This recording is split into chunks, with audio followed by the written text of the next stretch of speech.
India Australia మూడో test match. Batting వచ్చిన Australia 445 కొట్టింది. బుమ్రా 6 వికెట్లు తీసుకున్నాడు.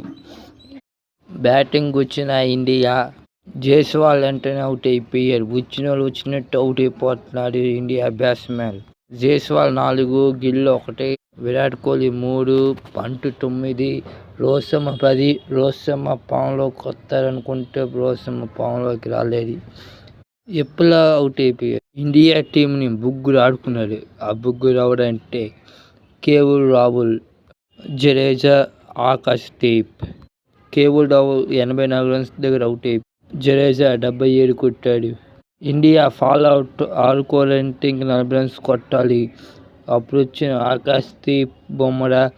ఆకాష్ దీప్ 31 పరుగులు కొట్టాడు. 2 బౌండరీలు, 1 సిక్స్కో. బుమ్రా 10 రన్స్ కొట్టి ఇండియా 260 కొట్టింది. బ్యాటింగ్ వచ్చిన ఆస్ట్రేలియా 89 కొట్టింది. 7 వికెట్లు కూలిపోయాయి. బ్యాటింగ్ వచ్చిన ఇండియా జైస్వాల్ 4, కేఎల్ రాహుల్ 4. అసలుకి ఇది ఆస్ట్రేలియా గెలాల్సిన మ్యాచ్. కానీ ఇండియాకి వానదేవుడు హెల్ప్ చేశాడు. పద్దాక వర్షం పడింది. ఇండియా కష్టాలు ఉన్నప్పుడు వానదేవుడు హెల్ప్ చేశాడు.